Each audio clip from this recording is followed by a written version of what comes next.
She was a real nice person and always asked me how I was. She was the kind of person who just you could automatically recognize that they were a good person. Rachel was always talking about, the fact that she was going to die young. And on top of that she was going to make an impact on the world. Just out of the blue, she goes, "I'm going to die young."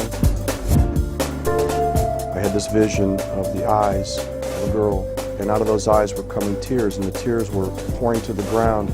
I saw her drawing, and she said to me, "Well, Mrs. Carruthers, it's not finished, but I was inspired to draw this."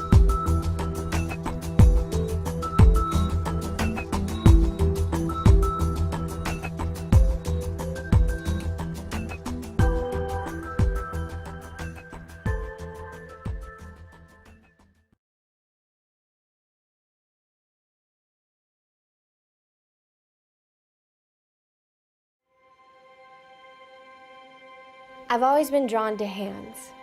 I think it's because it's the way that we touch people. I have this theory that if one person can go out of their way to show compassion, it could start a chain reaction.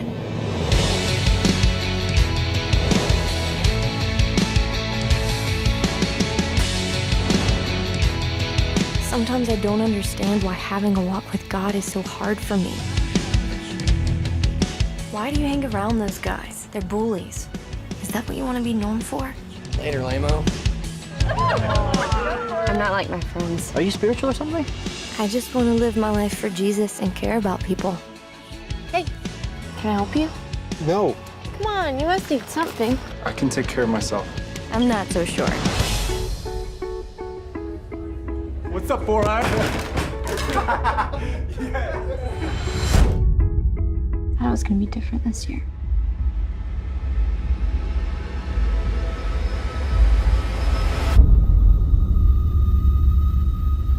Is this some kind of prank?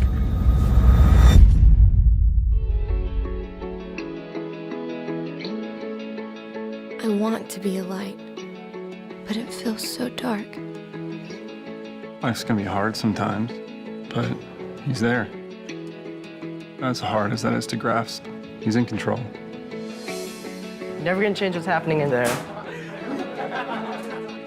It's just the way the world is. Well, I want to change the world.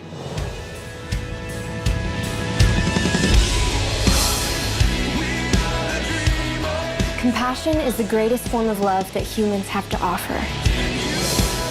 Test it out for yourself and see the difference that it can make in the lives around you.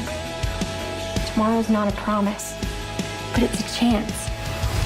You just might start a chain reaction. Jesus gave his life for me, and I'll give my life to him.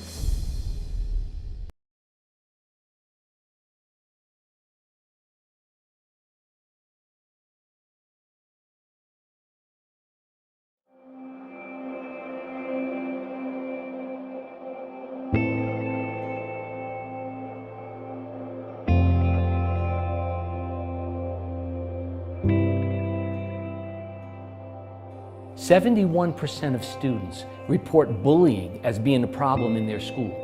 Students can't learn if they're in a fight or flight mode. They need to feel safe and connected." Teenage bullying and teasing is an epidemic in this country, and the death rate is climbing. There have been high-profile cases in every corner of the country. I see these kids in schools every day. So many of them are from broken homes. So many of them are from homes where they go home and see drug abuse. They see alcoholism. And for them, their lives are filled with hate and anger and fear. I really wanted to kill myself because I was so miserable.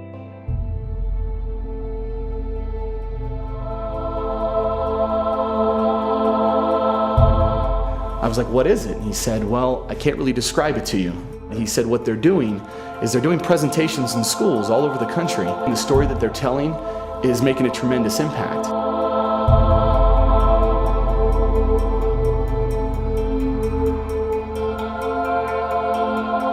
Rachel's challenge is working hard to promote safer, more connected schools where teaching and learning can thrive. Our administrative team came back and just said, "We've got to have this program."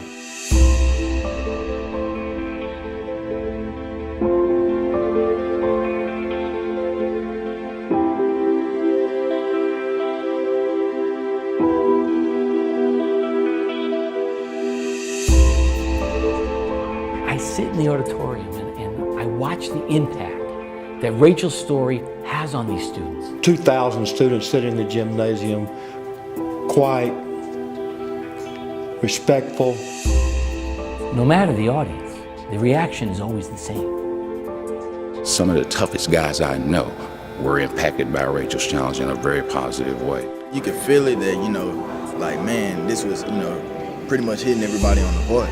Everything around me changed. It changed the way I live my everyday life, the way I look at little things. Those students used to have issues with each other. Now they're high-fiving each other. Things are changing. You see kids who put walls up and that comes down, and you get to see the real person. And I think that was really important for all the kids to see. And they start looking around and they start seeing other kids, really seeing them for the first time and understanding that they're just like me. I'm not alone in this world. And I meet kids that on the day we showed up, they were thinking about pulling the plug. They were done. They were hopeless. I had everything planned out, and I actually had a rope and pills in my bedroom waiting for me when I got home. It didn't matter what the reason was, but they were hopeless. They needed something. And Rachel was that something. We get hundreds of letters every year from students, and I remember reading one that just brought me to tears of a 10-year-old girl who had an exact plan to end her life. But at the end of the letter, she said, "Rachel, you saved my life."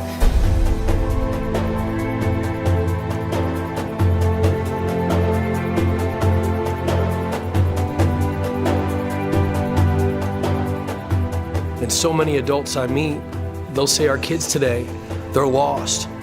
They don't have respect. They need to have more rules. And they keep telling kids what they can't do. I see kids that are dying to have someone say, here's what you can do. Here's how you can make a difference in the world. Here's your value. The issue isn't just about ending bullying. It's much deeper than that. It's about connecting with students and having them connect with each other. They need to feel accepted, wanted, loved, and appreciated. We all do. Our kids today are dying to know they're not alone. They're dying to know that they matter and that they're cared about. It's about having compassion that they have a story, and having other students realize that when they see this person as a bully, that that's just one layer to them, that this isn't something that defines them at all.